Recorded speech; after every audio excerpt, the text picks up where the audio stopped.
certainly not death or taxes. It's uncertainty. See, standing here now, you cannot be certain of anything in the future, except the fact that you're not certain.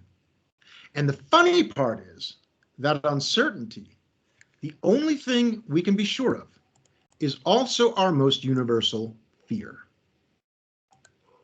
We are afraid of not knowing. Right? Studies have shown this. Fear of the unknown is the bedrock of all fears. Being uncertain about losing your job has been proven to be more stressful than actually losing your job. If I tell you I'm going to give you an electric shock, you will feel less pain than if I tell you I might give you one. And probably one of the most startling studies, they did a study of cancer patients, women who had breast cancer, and found out that of the women who had breast cancer, they were more upset and stressed before they got their results than after they found out that they actually had cancer. Because human beings, we are knowing machines. We can't know, yet we're terrified of not knowing. After 6 weeks in hospital, they said I had to go home, but I was terrified. I couldn't leave. My mother asked me, what if your daughter needs you someday? And this is where new thinking began to kick in. I thought, my daughter might need me. She might. She might not. There was no way to predict it. And because there was no way to predict it at all, I was neither certain nor uncertain. And my life really began to change in that instant because I realized that as much as certainty is an opinion, uncertainty is too. See, there's no such thing in nature as uncertainty. If you look around you, you see things, right? A book or a pen or a computer or a dog or a tree. Uncertainty is not like those things. You can't see, touch, smell, taste uncertainty. Pens or trees don't fear uncertainty. They don't even feel it. See, the truth is this: the world is no more uncertain now than it has ever been. COVID doesn't make it more uncertain. The questions you have in your head don't make it more uncertain. The world is no more uncertain now than it's ever been. How could it be? A book is a book. A tree is a tree. The world can never be uncertain. Only we can be. After I left the hospital, I actually moved to Cape Town, lived by the beach for a year. I spent months staring at the waves, trying to figure out the future, until I realized this. I'm human. I feel uncertain. And thank goodness. Because certainty is its own form of death. We won't fix what isn't broke, right? Uncertainty is freedom. Because uncertainty is the source of curiosity, of speculation, and so of creativity. Pens are not uncertain, and they're also not creative until we pick them up and use them. See, the ocean wasn't going to give me an answer, and neither was my notebook. I needed to create it myself.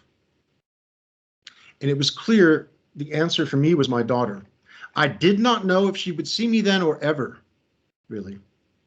I was completely uncertain. And it was good. So I packed up my old Hyundai Tucson and set out back to Josie, and the amazing thing was everything I had in Cape Town fit. Exactly. Now, in the 5 years since, I've learned to dance with uncertainty, to use it as the source of creative genius, not just for myself, but for everyone I train and coach. And today, we're going to begin this conversation by talking about uncertainty as we've done. But from here, we're going to get into a question, which is this: why am I even talking about uncertainty at the beginning of a talk about creativity for leaders? And now my experience on Teams as opposed to Zoom is a little bit different, which is that most people aren't on camera. Hard to see people. So here's what I'm going to ask us to do. I'm going to ask you, number one, to take your camera, turn it on, and show me right now on a scale of 0 to 100. 0 to 100. What level of uncertainty are you experiencing in your work right now? Okay. Repetsoir, 100%. Like you have no idea, Repetsoir, what's going on. 100%. Lisa, 0. Right. 0, 100. So a lot of people are like halfway uncertain, right? A lot of people, few people at like really uncertain, some people not bothered. Lisa, you're not bothered at all. It's fantastic. So here's the thing, guys. Do you get what I'm talking about in that story? And it's a true story. Do you get what I'm talking about? See, we all fear uncertainty. It is the biggest fear we have. And it's ironic for two reasons, right? One is it doesn't actually exist. We literally fear it more than anything, and then we make it up. And Michael? Yeah. Bongi's got her hand up. Okay, I can't see that, but that's great. Bongi, did you want to say something?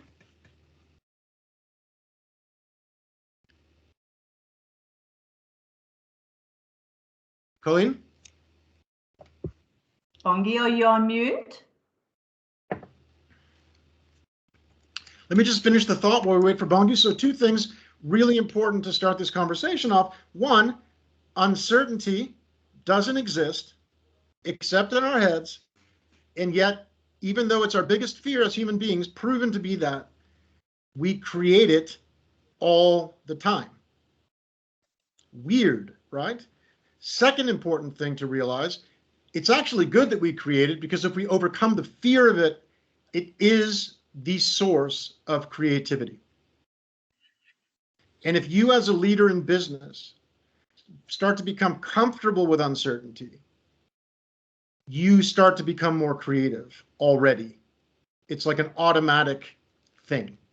So one of the questions on the survey was learn how to overcome uncertainty.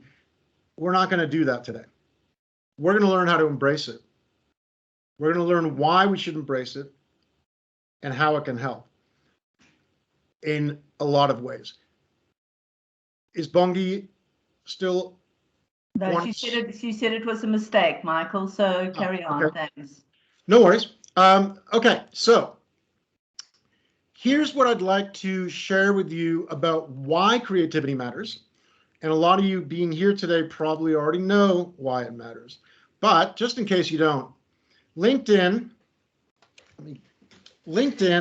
has published this quote about 2.5 years ago already, that the most important investment in business today is creativity, right? Forbes magazine said this, that creativity is the skill of the future. And perhaps most important for this conversation today is this quote from IBM, that creativity is the most important leadership aptitude. And this was 10 years ago that IBM said this.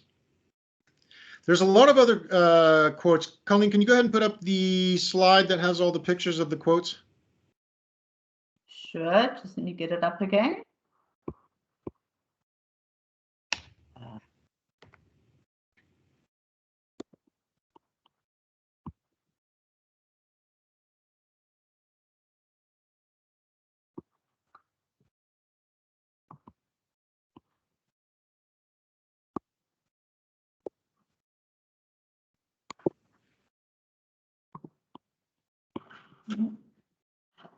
Yeah, there we go. So there's a lot of other quotes about this. Dr. Firestein there on the right says that in all his years, there's never been a time when creativity was needed more. And the World Economic Forum, you'll see on the bottom there, saying that 5 of the top 10 skills are creative thinking skills that are in their future of work report. It's actually 7 now. And if you go to the next slide, Colleen, this is some really interesting stuff around business. Colleen, can you go to the next slide? Yeah. Okay, so this was a study by McKinsey just last year, right? Only last year this was done. And McKinsey said basically that this was while COVID is happening, that 84% of executives were saying that innovation is important, and 80% felt their business models at risk because of COVID. Only 6% are happy with innovation and performance of innovation, right? And only 21% feel that they're poised to capture the opportunities COVID has created. Go ahead to the next slide. Okay, this is a specific study for South Africa that Accenture did, and it states that although 85% of South African businesses are vulnerable to disruption, only 50% are prepared for it, right? We went ahead a little bit, but while we're here, what's happening? Is it running by itself now? Yeah, it is. What's happening? Go back to the previous one. I wasn't going to get to this yet, but I'll just do this really quickly. Okay, let me get out of the way who I am. I wasn't going to do this till much later, but since you're here, you can probably hear from my accent that I am not originally from Teams. I actually live in Randburg. I'm not living inside this machine. But also you probably hear from my accent that I'm not originally from South Africa either. I am a South African citizen. I'm a dual citizen. I'm an African American. So anyway, I went to Stanford University many, many years ago, so many years that I will not possibly tell you. I'm not yet eligible for a vaccine in South Africa. That's all I'll tell you about my age. I worked in the film and TV industry since I graduated. I was working for Castle Rock Pictures, which is Rob Reiner's company, and quite a nice company to work for. But then I ran away after going to law school, decided not to be responsible or professional at all, went to Prague and became a literary editor, published a magazine called TRAFIKA, which was represented by a goose wearing a crown. So you can see it was a big shift. Anyway, after 7 years in Prague, I lived in New York for a while in the film industry, and then finally came to South Africa. I've been here for 18 years. I've won my TV shows. Have won 5 SAFTAs, which are South African Film and TV Awards. I've taught at or created actually the Academy of Television and Screen Arts, and taught creativity there as well, on top of running the whole school for a little while. I'm currently the Senior Vice President of Marketing for a company called Innovation Minds in Silicon Valley. But mainly I also train, teach, and basically facilitate, coach, and so on in the area of creative thinking and innovation, which Colleen, I will put a background up for. So this is the course that we mainly do. It's called the Innovation Explosion. It is done either as an 8-week training over short amounts of time as a micro-learning technique, or it's done in a 3-day sort of much higher pressure environment with teams in business. Currently, we're running this with a bunch of young entrepreneurs through Constitution Hill and the Gauteng Enterprise Propeller in Gauteng. We're running this for 100 young entrepreneurs, but in segments of 25. And I'm going to be starting to do this as well with another group of young people through an NGO that is nationwide. But it is designed as something that can work either for individuals or teams to raise their creative standards and abilities and mindset. It's very much based on mindset, as you'll see throughout this. And the reason I'm sharing this with you, just so you see that I do have an idea what I'm talking about. This is what we really pride ourselves on, which is we train and certify creativity coaches. Primarily people who are already coaches, but also people who are not. So, Colleen, you can take off the slide about me. I've talked about me enough. I now want to ask people to turn their cameras on and show us an object that you have grabbed from near you. Any object that you've grabbed from near you. I want to just make a demonstration of something for you to see. Okay, Karen, thank you, but I have no idea what that is. What is that? It's a notebook. It's a notebook. Okay.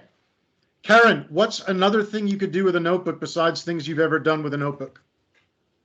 I can swat a fly. You can. You've never swatted a fly with a notebook? No, but I can. Okay, fantastic. Paul, is that it? What is that? That's a stone from the Drakensberg. It's a stone from the Drakensberg. Fantastic. Well, What can you do with from a river in the Berg? Yeah. from a river? That's a river stone. Fantastic. Yeah. What can you do with that you've never done with a stone before? Use it as a hammer, which is a lie. I have used a stone as a hammer before. Stop lying, Paul. I can use it to roll bread, a rolling pin. You can use it to roll bread. What can you use a notebook for that you've never used a notebook for before? A makeshift telescope. Ah, okay, cool. Kobus, Stassen, what is that? Thank you, Paul. Hi guys, this is a cube. It's a puzzle cube actually built out of 6 sides, and it's a desktop sort of pen holder where you can put your utensils in. Very cool. Kobus, what can you do with a stone that you've never done before? A stone. River stone. Yeah.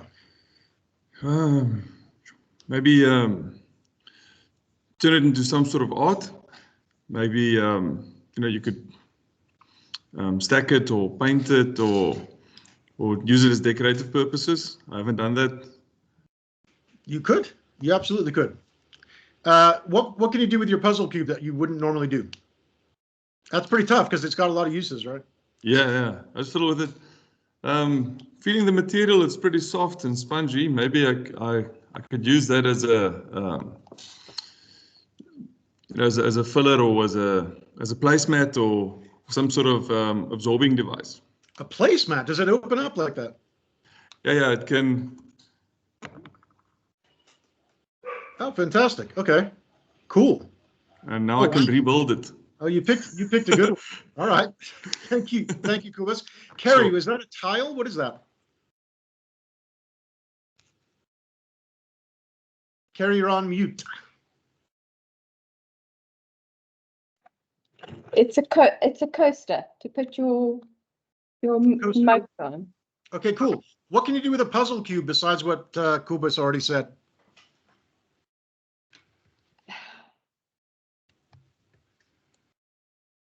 Well, you can use those pieces as coasters. There we go. Now that's interesting, right? She's got a coaster, Kobus, and it turns out that you can use your thing as a coaster. Now, Carrie, what can you use your coaster for? As a fan. Could do that. And Anne likes that so much that menopause isn't your friend. And Anne likes that so much, I'm going to her next. Anne, what do you got for us? Is it? I think it's Anine. Anine. Anine, sorry. Anine. No, it's fine. Anne is my second name, so that works too. Your name is Anine Anne? Yeah, Anine and Beatrice, actually. Wow. Both grandmothers. That's cool. I was the last granddaughter, so they wanted to make sure that everyone was represented. That's super cool. So this is my knitting that I knit on during meetings, and now the secret is out. My colleagues now know that on our Teams calls I actually knit. Yeah, 72%, I think the measure is right now, of people on Teams do other things besides be in the meetings they're in. So don't worry about it.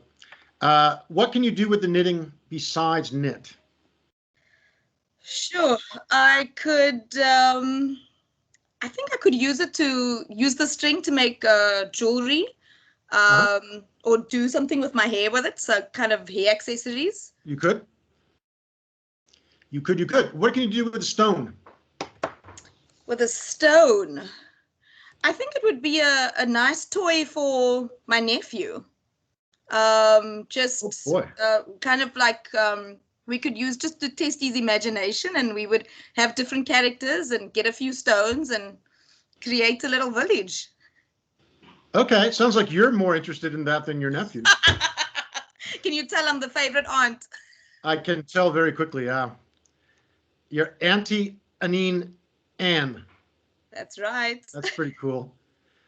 So let's thank you, Anne.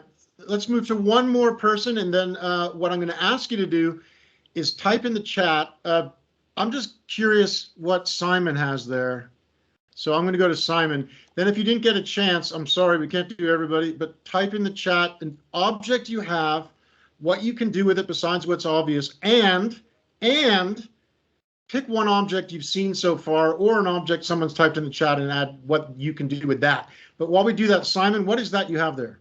I can't tell. It looks unusual though. This is a cloth nappy for my newborn. It's a clean nappy. A clean cloth diaper, yeah. Thank you for having Reusable. a clean nappy. That's kind of you. What can you do with that besides put it on your baby? And congratulations, by the way. Thank you. There's an insert inside, and I think I could use this to wipe up spills. You clean one, could. of course. You could. What else could you do that would be more exciting or interesting than wiping up stuff?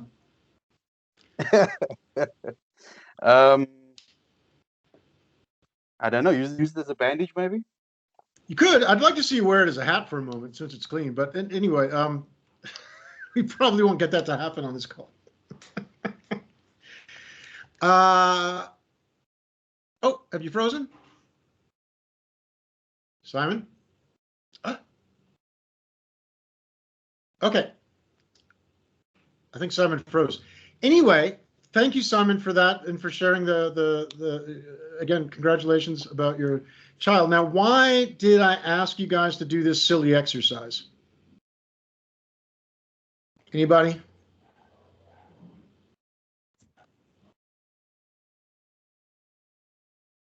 Anybody? To test how Anybody? creative we are? Well, I'm not testing you, right? Although, did anybody here do the creativity test that Colleen sent out? Yes. Yes. So that's great. So one, Lisa says to get your creative juices flowing. Absolutely. Definitely. But why this question? The answer is because most people think of the same thing the same way all the time, right? If you pick up, now Corbus had this special puzzle thing, which is designed to be like flexible and stuff, right? But most objects are used for pretty much one thing. A diaper, a nappy, it's used for nappy stuff, right? The more we think about how can we use stuff in a different way, it is in fact a way to get the juices flowing. It's also a great way to get people to turn their cameras on.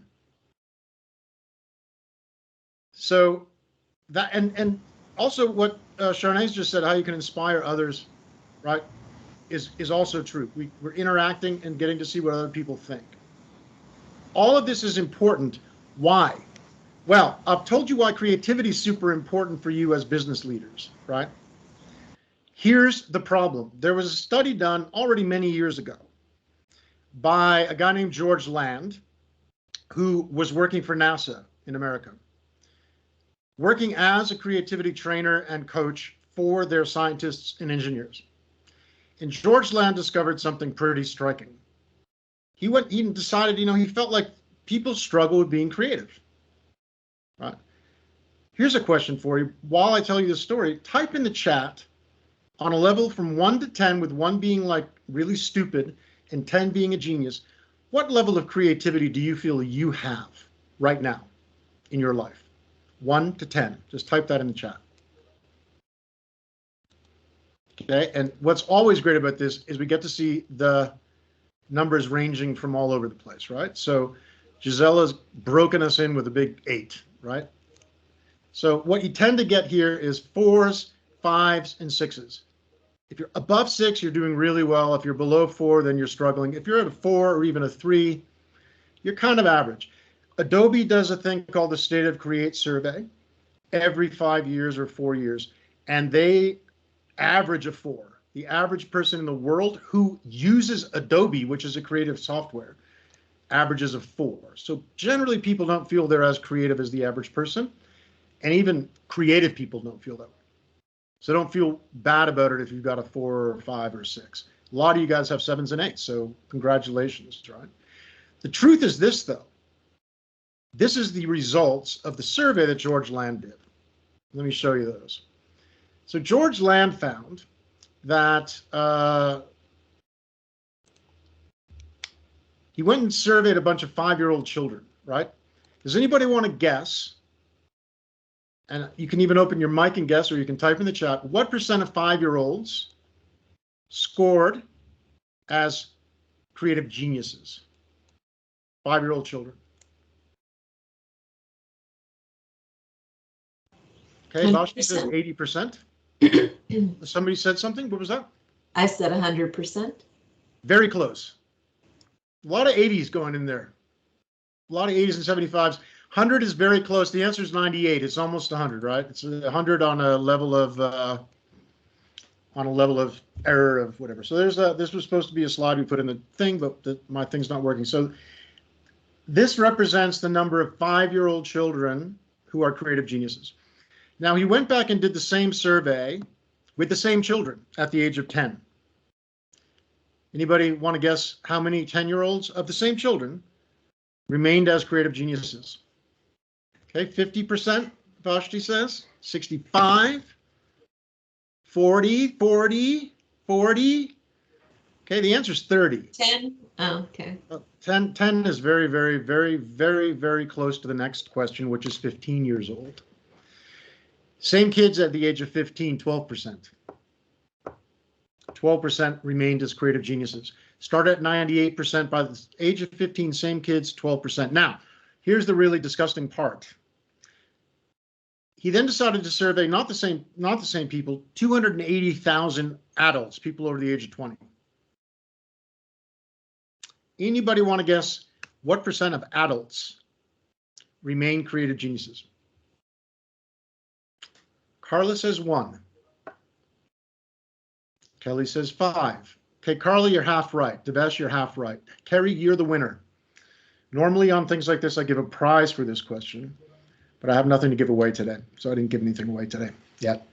But the answer is 2%, right? 2% of adults remain at the creative level of when we were 5. Now that means you. That means you, right? You have gone from a 5-year-old who was there at the top, all the way down to here.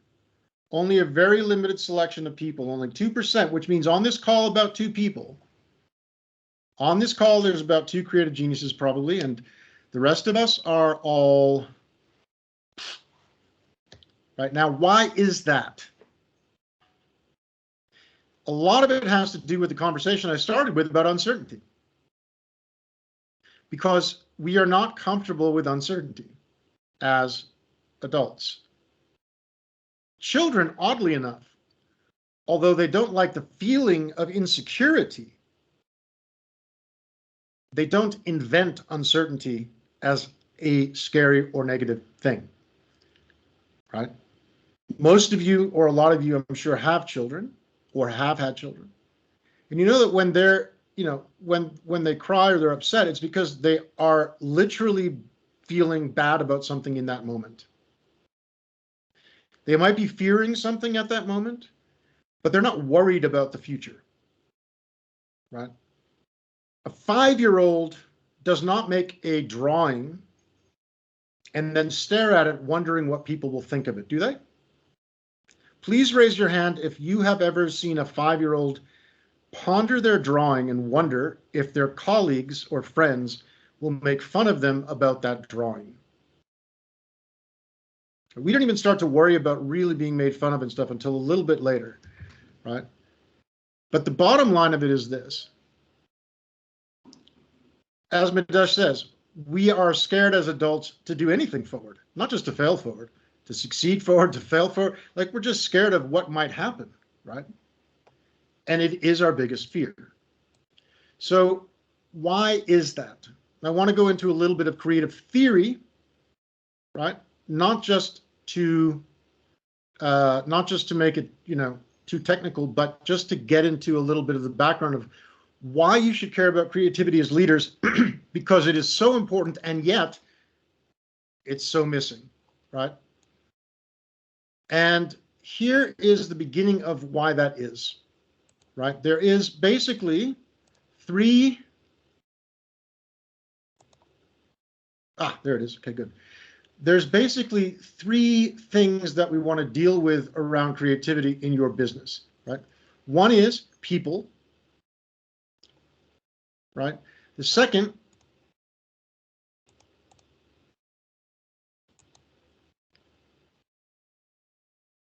one is people. The second is basically the whole thing around the people, and then finally the systems. Today, we're not going to talk about any of the last two. We're just going to talk about people. Because here's the problem with innovation in most organizations is that until you sort out the fact that 98% of the people in the organization have lost access to the creativity that they're born with, it's going to be really hard to put processes in place or systems in place or make teams more innovative until you deal with the individuals and the teams, right? That's the biggest problem. Once you deal with that, then the systems can make a difference. And the big problem there is this, right? There are three factors that limit our creativity very, very clearly. One is school. We all know this. The second is society, and the third is the self. Now, I'm going to come back to this because first I want to ask you guys, what would you define the word creativity to even mean? If I asked you, what is creativity? What would you say it is? You can type that in the chat or you can speak up, whatever suits you. What is creativity? What is it? Okay, Eunice says it's to invent.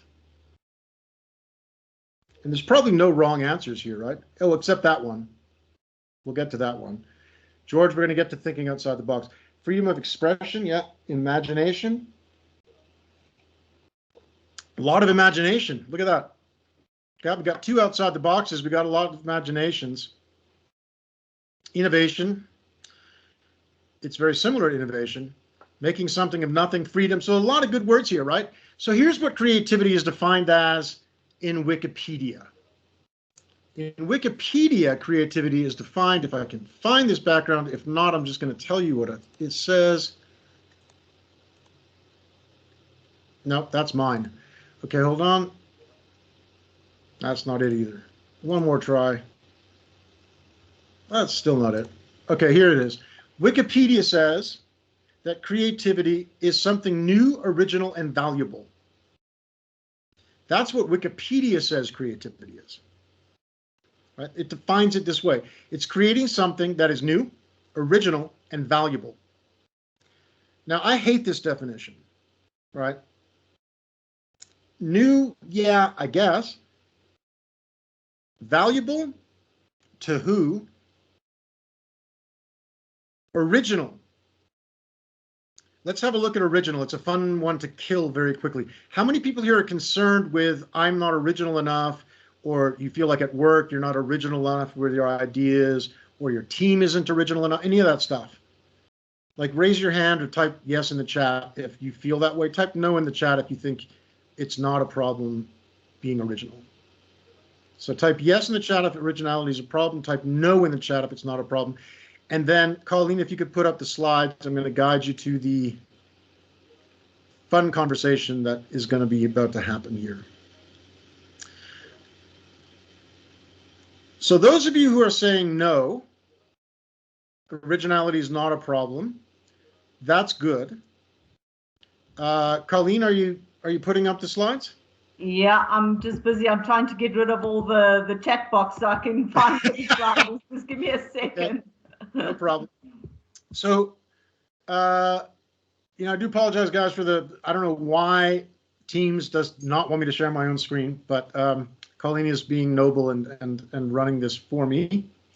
So keep typing in the chat, yes, if originality is something you're trying to get sorted out, and no, if it's not. Almost there. Terrific. So just zip forward. Skip me. We've talked about me. By now, if people don't get that I'm really important and impressive. That's my book, by the way. Okay, there we go, right there. So this is a very famous quote from Pablo Picasso. The bad artists imitate, the great artists steal. Anybody here ever heard this quote before? Say yes in the chat or raise your hand if you've heard this quote before. If we have a room of 100 people who've never heard this quote before, I promise you, you will never, ever, ever forget it. Okay, so one person has heard it before. You will never forget it after today, and here's why. You may notice that on this slide, Banksy has appropriated this quote about artists stealing by scratching off Picasso's name and writing Banksy. Now, those of you who know who Banksy is know that, you know, he's a bit of a extreme thinker in art, right? He recently, last year, I think, or 2 years ago, he shredded a piece that he just sold for millions of dollars. Basically, you know, he does weird things. So in his exhibition about 10 years ago, he had this stone made and took Picasso's name, put his own there. But here's the thing. It's not really clear if Picasso actually said this. Because, next slide. Colleen? Okay. Stravinsky said, a good composer does not imitate, he steals. Stravinsky, by the way, a very close friend of Picasso's. But he also apparently said this. Next slide. Lesser artists borrow, great artists steal, which is slightly different. But next slide. It was actually T.S. Eliot who wrote, before Picasso, immature poets imitate, mature poets steal. This was actually written in a journal. So this came before Picasso said what he said. And then we have these. Go ahead and go through, Colleen, a little bit faster. Dali said those who don't want to imitate. David Bowie says the only art I'll study is stuff I steal from. Quentin Tarantino says he steals from every movie. Woody Guthrie steals from the best. Paul Mooney steals his jokes. Woody Allen steals from everybody. And as Albert Einstein says, the secret to creativity is actually knowing how to hide your sources. Now, what I'm not saying here that, you know, you should cheat and steal from people. The point is, Picasso became super famous for Cubism, which was basically him taking African art and European art and putting them into one form, right? He took European notions of perspective and connected it to African notions of non-perspective and created Cubism. His point in the quote he said was basically that if you, great artists draw from each other, and it applies to every level, not just art itself as you think of art. Thomas Edison didn't invent the light bulb. He improved the light bulb. He marketed the light bulb. He made a marketable light bulb. He didn't invent the film camera or the projector.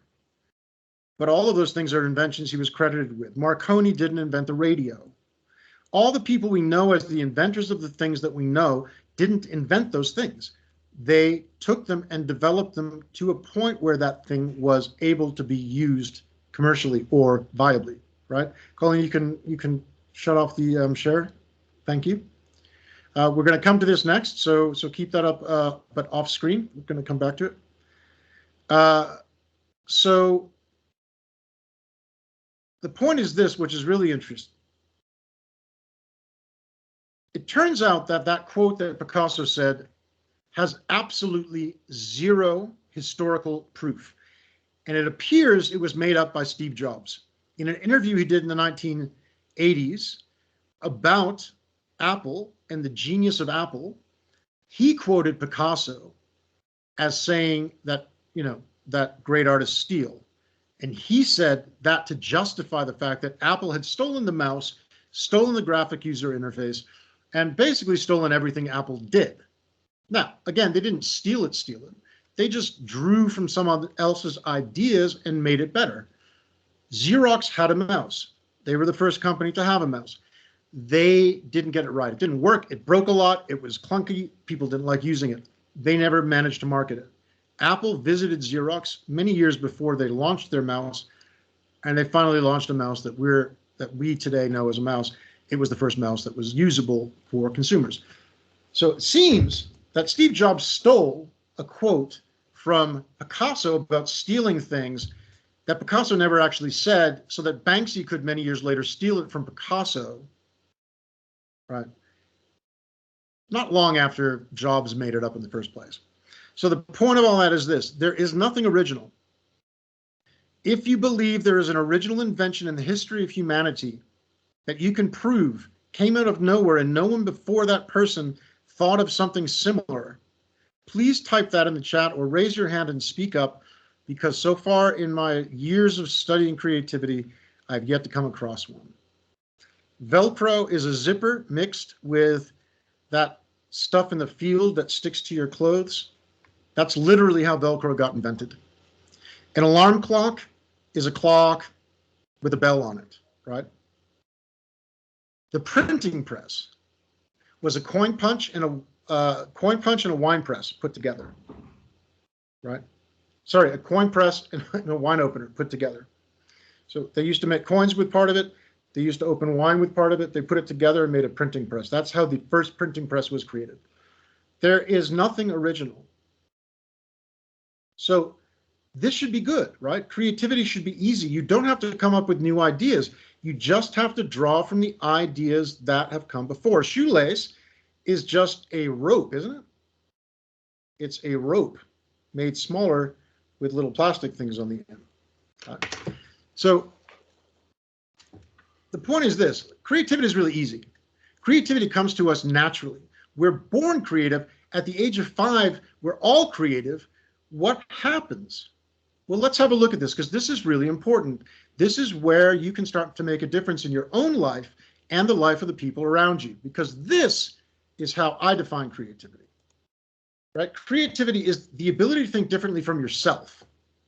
We often think creativity is the ability to think differently than other people. But actually, if you look at people like Picasso, say, or great creative people who you might admire, whoever that is, and here's another question that you might want to share. Type in the chat a couple of people you admire as creative thinkers. But if you look at those people, you'll find that they changed and shifted who they were over and over again, right? Creativity is the ability to think differently from yourself. And by the way, a couple of you, Richard Branson, right?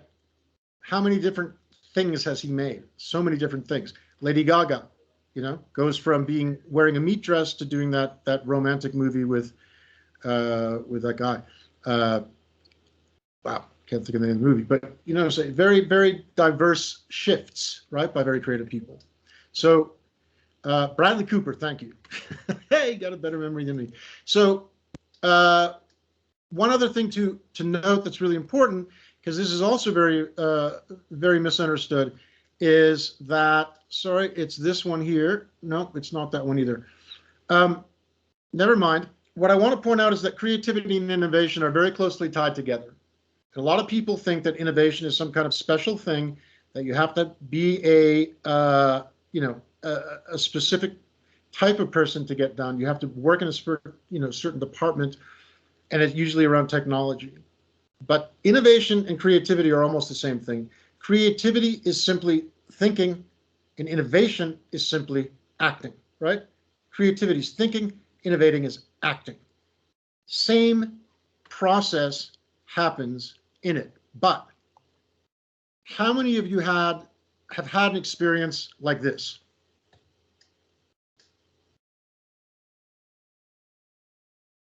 This experience of creative thinking, how many of you had an experience like that? In other words, you start at the beginning, you go through a whole bunch of flip-flops and confusion and everything else, and you finally get to the end. And at the end, kind of makes sense. Whether this is individually or whether this is part of a team that you're working with together, how many of you had experience like this?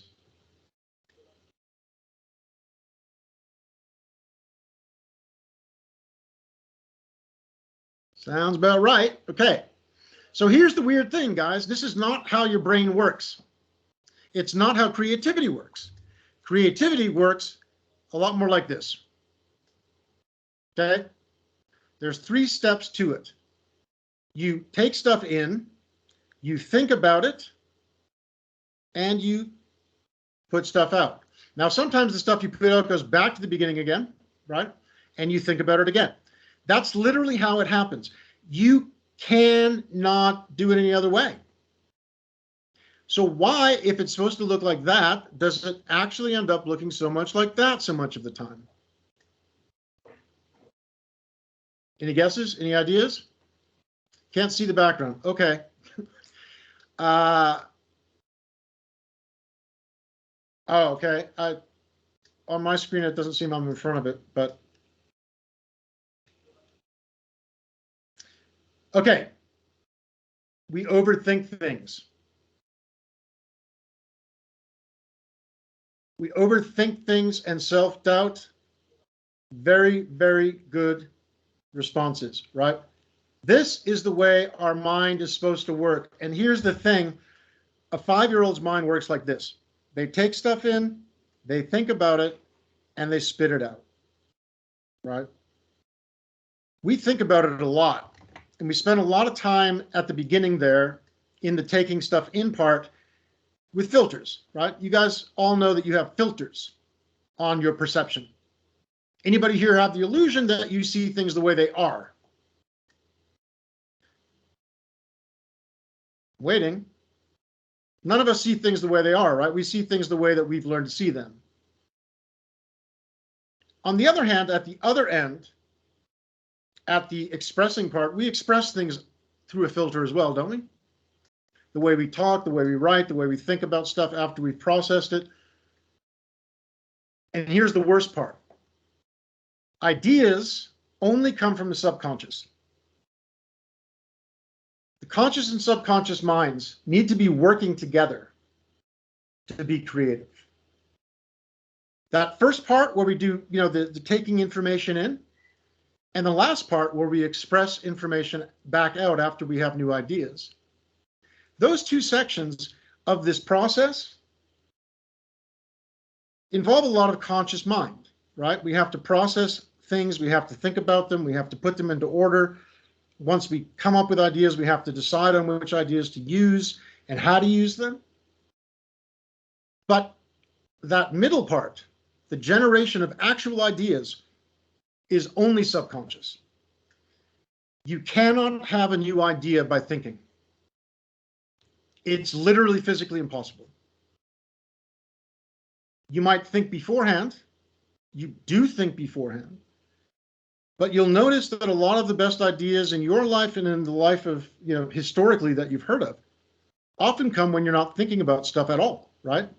Anybody ever get good ideas when you're walking through the woods or taking a shower or swimming in the pool?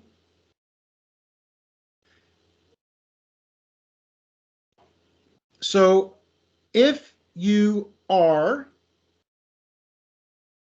and don't worry guys, you know what, I'll provide, after the thing, I'll provide you this diagram, or I'll find a way to get this to you. And there's other things I can offer to you yet. I'm sorry if this isn't working in the background too well.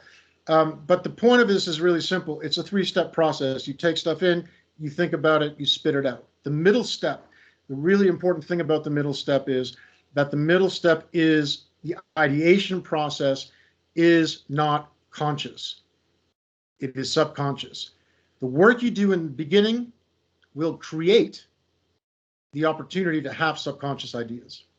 And the work you do at the end will give you the opportunity to express the ideas you've had or deciding which ones to use. The biggest problem we have, besides the fact that as adults we have filters in the beginning and the end, is that we don't give ourselves the space to have ideas.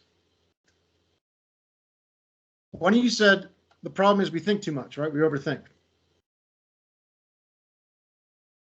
Once you put stuff in place, the most important thing you can do as a person being creative is to give it space to let it be. And we don't do that as adults. And that's the number one reason why adults have lost our creativity. The second thing we don't do as leaders is give the people in our teams the chance to actually think. How many of you are either in a team or responsible for a team? Type yes in the chat if you're, do this. Type in the chat, leader if you're a leader of a team, or in a team if you're in a team. Just type that in, because then I want to ask you guys a question.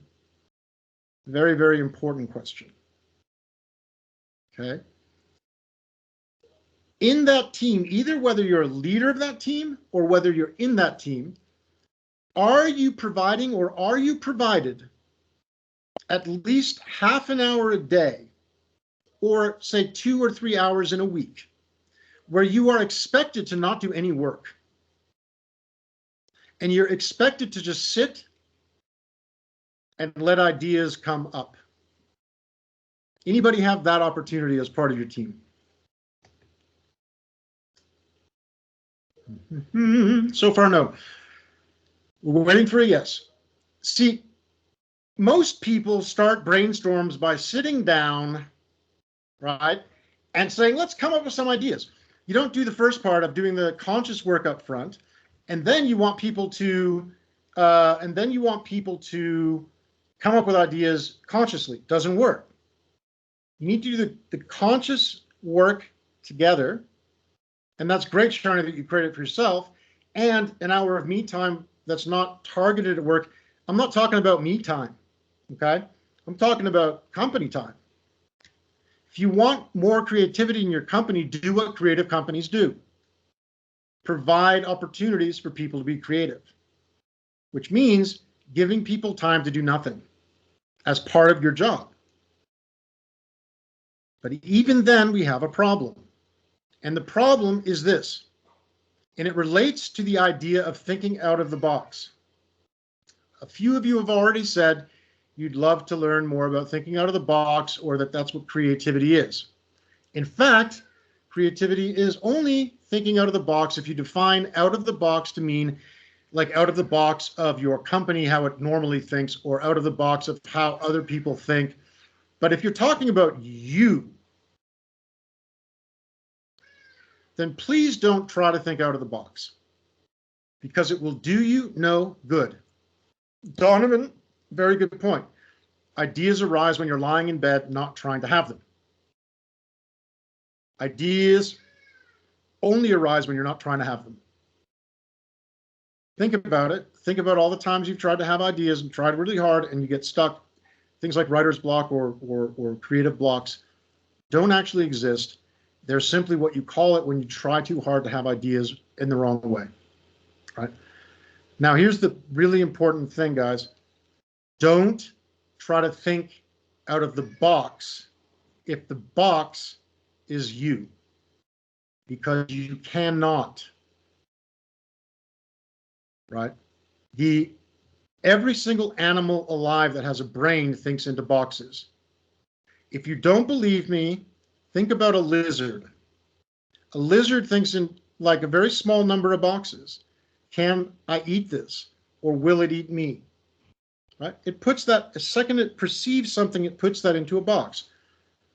My dog, Lance, who you'll meet someday on my YouTube stuff if you ever watch that, you know, he has more boxes, right? He has a box called, does this person love me? Should I be loyal to this? He makes decisions. But now here's the problem with us as human beings, right? The problem with us as human beings is we have a lot of boxes, right? And if you don't believe me, if you're disagreeing with me, anybody here disagreeing with me that we don't always think into boxes immediately all the time? Anybody here disagree? Raise your hand or just type yes, you disagree. Do you agree? Type yes if you agree, or just write agree, disagree, right? The point is this. If you agree, you're thinking into a box. And that's okay, because you're agreeing that you're thinking into a box. If you disagree, you're thinking into a box. So, Sharnae, you slightly disagree. That's a box. Question, Sharnae, how many times today have you made a judgment about something? Including my American accent, my color of my skin, what I'm wearing, who else is on this call, stuff happening to you around you on this call. And I mean, that's in the last hour, right? And that's a great comment that just got made. The pressure to think outside the box, right? Don't try to think outside the box. Again, if you define the box as the way my company normally does things, or the way that other people do things, fine. But that's just making up language. What you want to really get here, because this is really critically important to help you be more creative instantly, is that you are made of boxes. Everything in your head that happens is a box that you file things into. Is it good or bad? Is it right or wrong? Is this guy good or not? Do I trust this guy or not? Do I trust this, person I work for or not? Do I like this job or not? Do I want to work for that company or this company? All of this is happening to you. How many times today? Type in the chat how many times today you think you've made a judgment about something. I'll give you a hint. If it's less than 1,000 and you've been up for 3 to 4 hours, you're off. We have nearly 1,000 judgments an hour that we make as human beings. At least, right? Unless we're sleeping. So we are machines to make judgments and put things in boxes. That's what we do all the time. We can't help it. It's how we survive. In fact, that's the whole uncertainty question that I started with, right? We don't like uncertainty because we want to put things in boxes because it tells us not only what the world is like, but who we are. And that's the thing. The more boxes we are certain about, the more we know who we are. And then we feel good about ourselves. And then we feel great that we are that way. But the problem is, the more we are certain about who we are, the less creative we become. Because we know the answer to everything.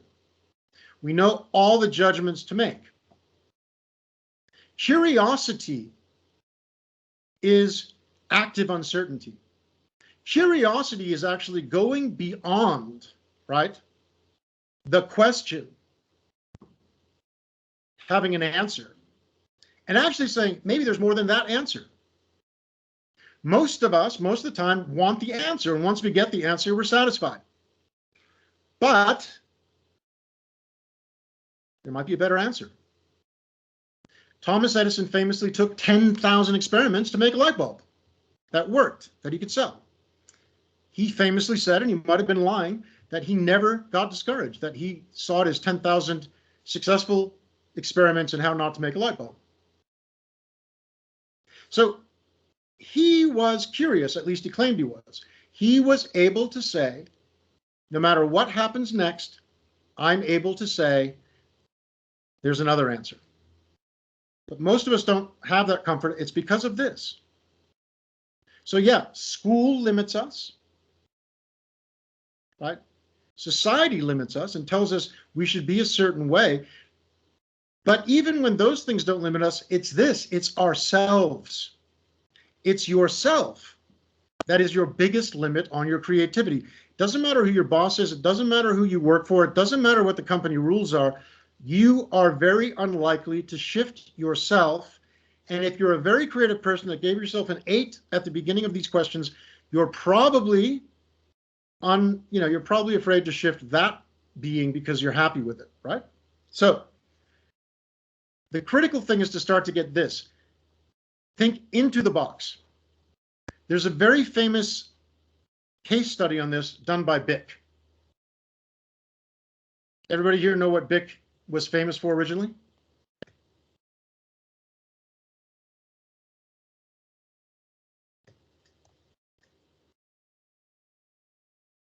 Pens, thank you, Lee.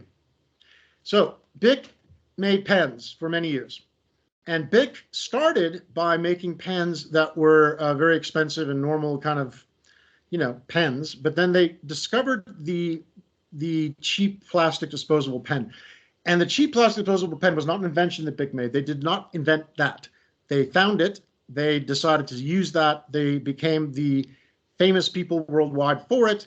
And between the 1950s and 60s, they went from being a small company in France to spreading throughout the world, literally into every market in the world. By the early 1970s, they no longer had anywhere to expand to.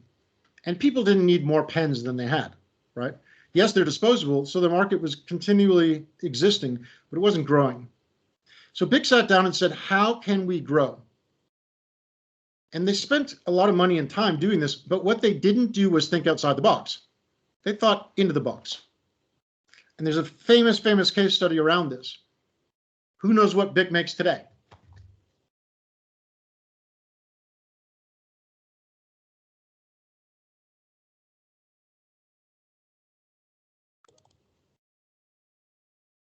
So you see this, the pens, right? They do make lighters. They do make lighters. What else do they make? They also make razors, right? And I'm going to duck out of the way of this so you can see it. Bic makes primarily three things today: pens, lighters, and razors. And the thing is this, all of them are plastic, disposable, and cheap. You cannot put a new blade on a Bic razor. You cannot fill a Bic lighter. It is designed to use up and throw away. Now, not the smartest thing in today's world and ecology and stuff, but smart in the 1973 when they did this, because they didn't try to think out of the box. They just made their box bigger. That's how companies have applied this kind of thinking, right? Today, Bic sells 1/3 of each of these items, almost equally.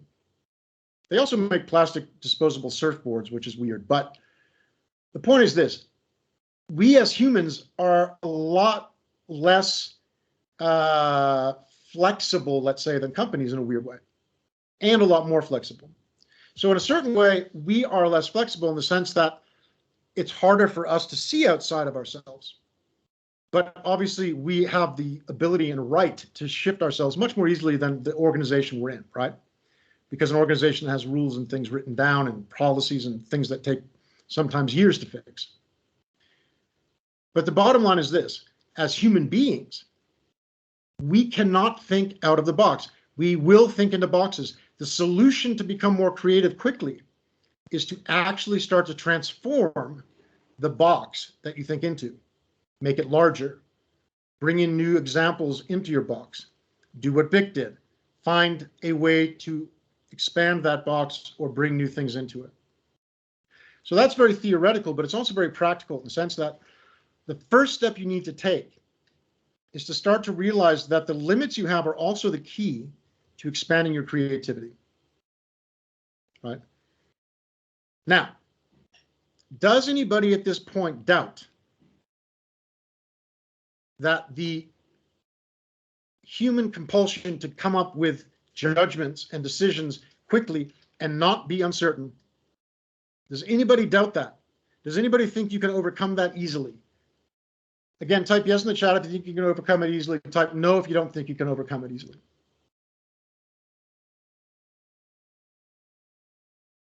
I'm hoping for at least one yes. Just somebody type yes for fun. There we go. Thank you, Gideon. So I'm going to ask you guys to do this quick puzzle. Which of these do not belong? Type in the chat which of these do not belong.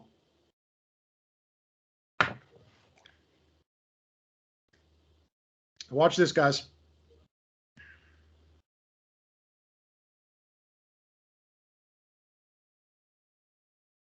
Oh, you are all good children. Not even one answer other than D so far. Okay, so the most common answer in the world is D. And thank you very much. D is, in fact, a consonant. Now, Bears, why do you say I?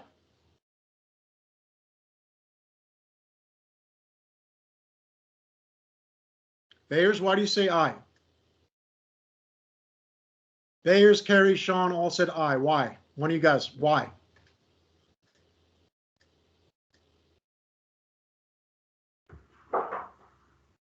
I think whoever's trying to respond is on mute. So you want to mute yourself and just.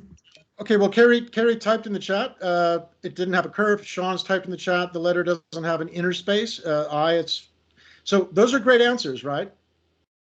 And as somebody already said, the answer D is the common answer that most people in the world give, at least 80%. Reason being, of course, that D is a consonant. So do you want to know the right answer? See, that's the right answer. All of them don't belong with each other. In other words, there is actually an infinite number of explanations for why A doesn't belong with the others, why D doesn't belong with the others, and so forth, right? All the explanations you gave are totally valid. And you could give almost any explanation you want. The letter A is the first word of the word with in French, avec. Right? The letter O is the only one that looks like a circle. You know, the letter I, as you said, is the only one that goes straight or looks like a road or whatever you want to say. You know, it could go on and on. You could define these any way you want. The point is that nobody stops to think, you know, very tiny percentage of people, and I've done this with thousands of people, very tiny percentage will say all of them. And if I was doing a normal training with you, like I normally do, going through a process, I would actually bring you through a series of 3 or 4 different exercises in which, again and again, even though you know I've said you're going to do it, you'll still do it. You will still want to choose an answer where the answer should be all of them. Because you're human. And human beings want to be certain. Even though certainty doesn't exist. Right? And good Lord, in an organization, you want certainty even more, don't you?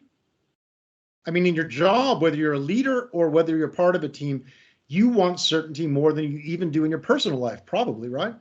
Because you're worried that being uncertain makes you look bad, right? If you're leading a team, you can't be uncertain, can you? If you're in a team and you've been given an assignment, you can't be uncertain, can you? How many people here feel comfortable telling their people that they're leading, or telling people in their team, or telling their leader of their team, I'm really just not certain? There's a type yes in the chat for you. Type yes in the chat if that is totally cool with you. Going to work and be like, I'm not certain. Okay, that's 2 people so far. There's our 2 geniuses. Okay, 3. Oh, fantastic, Brandon. So those of you who say yes, you're on the right track, right? Leadership in the 21st century is not about being certain. It used to be. It isn't anymore, right? Leadership in the 21st century is about authenticity. That's right, Geraldine, perfect, being real. And creativity is ultimately about authenticity, because we are born creative. There's nothing for me to teach you. There's only stuff for me to help you get rid of that you put there, right? And being inauthentic, trying to be certain where there's no certainty available, is one of the biggest blocks you can do. Now, could you please, Colleen, put up that slide that you had up, the creativity test? Yeah, I just have to open it again. Just give me a second, Michael. I'll do it Sure. now. While I'm doing that, how many of you did the creativity test that Colleen sent out?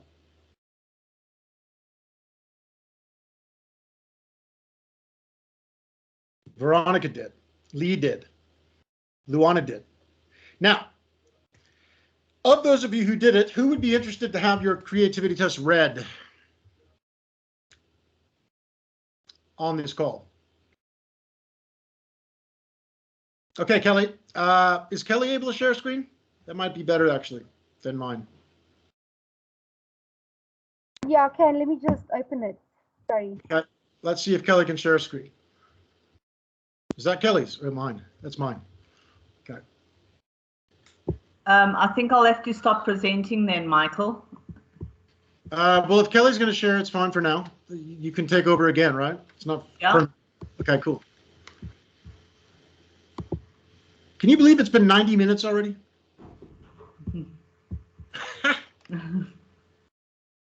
I'm pricing having fun. Yeah, but when I open it here, it's sorry. It's just this, so I'm not too sure if I was supposed to save it. So I think. That's okay. Thank you for being brave to share it with us. But I want to show you guys. There is a link for the test, and if you didn't get that before, I'll talk to Colleen after this, and we'll send it out to the whole list. Yeah, as well as a couple other things. I can put it in the chat box as well. Okay, but don't do the test now if you haven't done it. It'll get very confused for you. Yeah, I can't seem to open it, so maybe someone else should share there. Sorry. Okay. Did anybody else want to get theirs read? I mean, I can just do a theoretical one showing you, but I'd love to show you a real one. Okay, Lee, go ahead.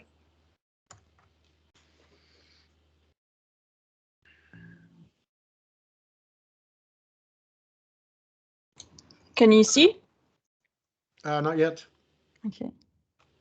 Yeah, it's Go back to question marks. Question marks are more fun. Okay, fantastic. This is great. Okay, so first of all, Lee, you got pretty much just above average on your numerical score, right? Yeah. And everybody can see this. So you'll notice, guys, that that dotted line is the average, okay? So one thing you'll notice is that Lee's score is pretty close to average all around. She does not have an extreme bias one way or the other. So that's the first thing to notice. Second thing to notice, and I'm saying this to anyone here who's done the test, it doesn't really matter what your numerical score is. If you go through my training process, you know, most people that have done it either as part of a team or individually will go up a significant amount in their numerical score, but that's not what's that important. And the higher your score, the harder it is to go up, right? Just mathematically, it's harder. If your score is 90, it's hard to get higher because there's only 100. If you're average, it's easy to go up. So that's good. What's really important, though, is to look at the breakdown here of the 8 different factors. And this is where I want to go through them quite quickly, but to show you when you ask what is creativity, and some of you say this and that, thinking out of the box or not, one of the important things about creativity is this definition done by these people that run this creativity test. These are the 8 factors that they measure, right? And this test works really well. I've used this test on dozens and dozens and dozens of people and trained them and had them come out the other end having increased certain factors and so on. So if you go around this thing, you'll notice that there are the 8 factors. One is abstraction. And now you notice that Lee's a little bit above average there, right? Abstraction is basically the ability to process data that isn't tangible, right? To be able to deal with ideas. Connection is the ability to connect ideas that don't seem to fit together. Perspective is the ability to take different perspectives. So to shift your perspective, again, what I said earlier, not to be stuck in the boxes you already have, right? But to change the boxes. Curiosity, as I've already said, curiosity is the ability to continue looking for answers when you already have one. Okay, boldness, really just the ability to take action, right, without worrying about being afraid or concerned about what others think. Paradox, the ability to hold ideas that don't go together at the same time. Complexity, basically very much what it says, the ability to deal with complex thinking and ideas that are more complicated. And persistence, just what it says, right? The ability to keep trying even when something's not working. Now you'll notice if you're carefully looking at this that there are 2 different kinds of things here, right? One is more of a skill, like abstraction is a thinking skill, right? The ability to think abstractly is something you can learn, right, Lee? Yeah. Right? The ability to take different perspectives, you can learn that. You may have gone through trainings where you learned that, right? Yes, yeah. Then there are things like boldness, persistence, and curiosity. Now, of course, you can still learn those things, but what I mean by that is they're not skills as much as they are attitudes, right? Boldness is something that it's a perspective or attitude or a way of looking at things, right? You can't learn to have the ability to hold things that are paradoxical at the same time instantly, right? It will take you practice. To be better at abstract thinking will take you practice. You see what I mean? Yeah. But to be more bold, you can actually transform that in an instant. To be more persistent, to be more curious, those are all decisions you make in an instant. When you change the boxes in your mind, Lee, that say, you know, I'm only averagely bold. Now you're a little bit above average on this test, but do you consider yourself extremely bold or kind of okay? Yeah, okay. Just, yeah, pretty much like it says, slightly above average. Now, do you see that if you just immediately said, you know what, I'm going to be bold now? Hmm. Do you see that you could do that right away? Yes, yeah, it's a decision.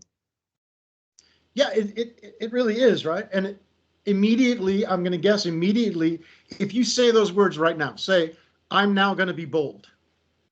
I'm now going to be bold. What's the first emotion you feel? Bold. What's the second emotion you feel? A little bit of like, ooh, can I be? Okay. Would you call that a light fear? Yeah, a bit of fear, yeah. Okay. And the third emotion underneath them both? Like, sure.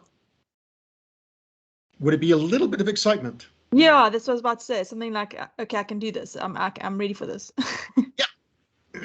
So you have a lot of conversations about it, right? Mm. First conversation is actually stating it. The second conversation is kind of like, okay, you said it, now you're feeling it, right? I said, I'm going to be bold. Ooh, I feel bold. Yeah. Now that I feel bold, next conversation, oh, that's kind of scary. Yeah. Other conversation, no, it's not. It's kind of exciting. Yeah. Who's having all those conversations? Me. Yeah. So everybody on this call has a set of boxes in their head. That set of boxes provides a set of conversations. That set of conversations provides your personality. Mm. Okay. Creativity is the ability to be different, to think different from yourself. And innovation is simply creativity in action. That's all it is. So if you want to be more innovatively, you want to be more innovative than you are, start thinking differently than you do. Okay. Even if you already think creatively, start thinking differently anyway.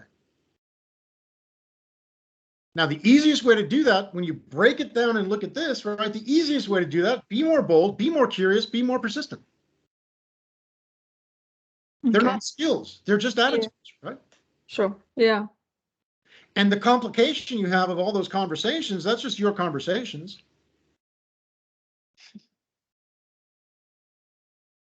That's good. So when we talk about how do you become more creative for yourself, the first thing is, you know, just do. Just do. Here's the factors right here. Now, are these all the factors? Is this the truth? No. Does this test work? It does. And are these factors chosen for a good reason? Yes. Now, being better at abstract thinking, being better at connecting disparate ideas and all that stuff takes more work, right? It takes practice. Boldness does not necessarily. It does for most of us because we're not used to it, but it doesn't really. Lee, being more curious, you're already above average a little bit on boldness and curiosity. There's a lot of similarity between those two, right? Because curiosity is simply the willingness to go farther than just have one answer. So you're a little bit less satisfied than the average person with getting the right answer, according to this. It's a 20-minute test. It's not like, you know. Yeah. But does this seem accurate to you? You're kind of average creatively. Yeah, but no. a little bit above average. Yeah. Now, I promise you, if you practice, starting with practicing being more curious, starting with practicing giving up that uncertainty is bad, right? But actually embrace it. Like, be uncertain. Because curiosity can't exist with certainty, right? Yeah, absolutely. You guys all see that? What do I mean by that? Curiosity and certainty cannot live together. If you're certain, you're not curious. You're questioning. Well, you're not, right? If you're certain. No, sorry. If you're curious, you're questioning. That's right. Yeah. If you're curious, you got all this going on behind you, right? There's nothing wrong with that. We all want to be more curious, don't we? We all want to be more creative, but if I said we want to be more uncertain, everybody goes, no, right? Except two people, I think. Everybody else like, no, I don't want to be more uncertain. It's so uncertain today. I want to be less uncertain. No, you want to be more uncertain. You want to be more curious. You want to take more risks. I mean, take stupid risks. I don't mean to run out in the street in front of traffic and see what happens, right? But take more risks with your thinking to start with. So here's my offer. Anybody that wants a private reading of their creativity test, whether you've done it or not yet, the first 10 people who connect with me on LinkedIn, if you've done the final survey at the end of this thing, I will give you free reading of your creativity test, if you want one. Okay, thank you, Lynn, for Lee, sorry, for sharing that with us. Thank you. We're in the home stretch. I want to take you through an understanding of how important your own mind is, not only in your own creativity, but in the creativity around you of your teams and the work that you do. Okay. So let's go back. Colleen, you're a star, just where I was going. Let's go back to where we were with the creativity test, the next slide after that. After all this. I'm getting there.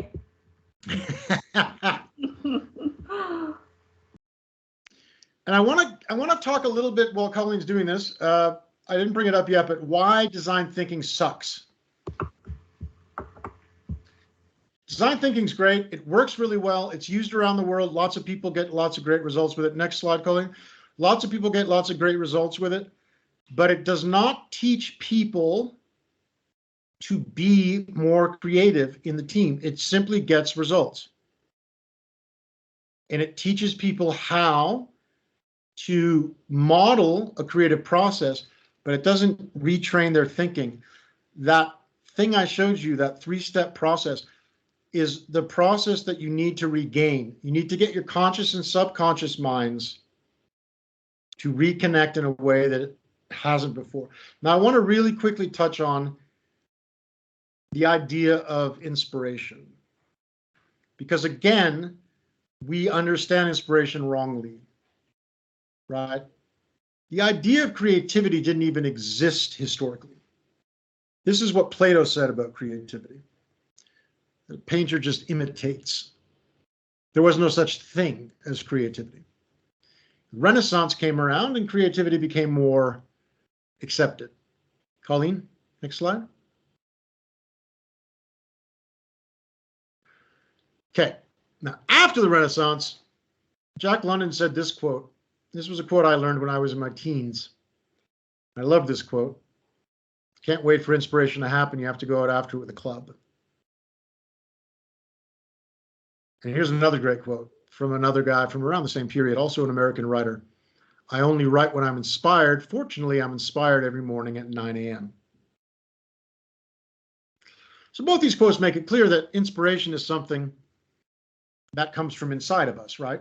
But the funny thing is that throughout the Renaissance and most of the 20th century, most people thought that inspiration came from God, only from God. But when we talk about inspiration, there's a funny thing, and it ties back into everything that we've been talking about. Please type in the chat what inspires you most. Whether to be creative or just to feel good about life. What inspires you most? Just type that in the chat. Next slide, Colleen. Oh. I think I didn't give you the other ones. You can close this for now. So it's important you guys type this in the chat. What inspires you most? And I want to go through a few points really, really quickly about inspiration. And while I'm doing that, I want to also encourage you to breathe carefully. Breathe in and breathe out carefully, consciously. Start to bring consciousness into your breathing. Remember what I said, the connection between the conscious and subconscious is what is going to change your creativity, right? Specifically make it more powerful by being more conscious in your conscious and less conscious in your subconscious. So keep typing in the chat what it is that inspires you. And at the same time, I want you to think about breathing in and out. Just breathing in and out, right? Now, here's why I'm asking you to do this. And there's a very specific reason. So, first thing I want you to get about inspiration is this. You're doing it right now, right? Inspiration is breathing. That's all it is. It's literally what the word means, right? And you know that. Inspiration means to breathe in. Now, here's the part that you don't probably get. Creation is breathing out, right? Inspiration, breathing in. Creation, breathing out. So, breathing in and out, you are literally, right? Creating. Breathe in, breathe out. So, inspiration happens simply by breathing in. Second thing you want to realize is that inspiration is automatic and necessary. The world record for holding the breath, 24 minutes by a free diver, 24 minutes. I can't do that. You probably can't do that. But the record for holding your breath is that long. Most people, 2 or 3 minutes. Point is, if you hold your breath too long, you will faint. Your body will collapse and force you to breathe. You can't help but breathe in. If you try not to breathe in, eventually your body will force you to. When you breathe in, you have to breathe out. So inspiration automatically creates. If you breathe in, you have to breathe out. You have to breathe in. You have to breathe out. Inspiration is simple. It also feels great. Why? Because we're getting rid of the crap in our bodies. You know, Hemingway famously said that the first draft of everything is bleep. Creativity is not expected to be good. When you talk about failing forward, it's perfect because creativity is designed to be mostly not good. It has no relationship to being judged, even though we're in boxes and want to judge everything. The bottom line is, it's just getting it out. Breathe in, breathe out, right? It's a cycle. We breathe stuff in, we breathe it out, and most of it's the same. It's almost the same levels of oxygen and nitrogen and we breathe in and out. It's just the carbon monoxide that's much different. Mostly it's the same. That's why people can continue breathing in a closed space for a while. It's a cycle. The more inspired you are, the more you'll create. The more you create, the more inspired you become. And that's why it's a collaboration, right? It's neither outside nor inside us. It's a collaboration between the inside and the outside. Why am I talking about this and why is this important? I want you to look at the list in the chat of the things that people have said inspire them. Right? And you'll start to notice something. All of the things on the list of what inspires people are things outside of those people.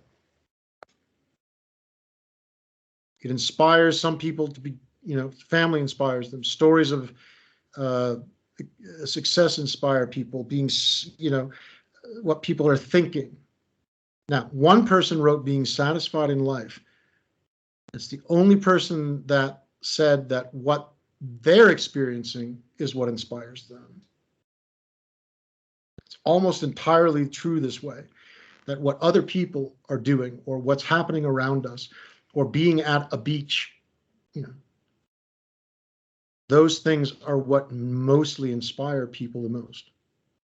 And even for yourself, if you're one of the people that wrote down that there's something internal inspiring you, you'll notice that most of the things on your personal list will still be external to you. And here's the thing. Those external things only inspire you because of who you are inside, right?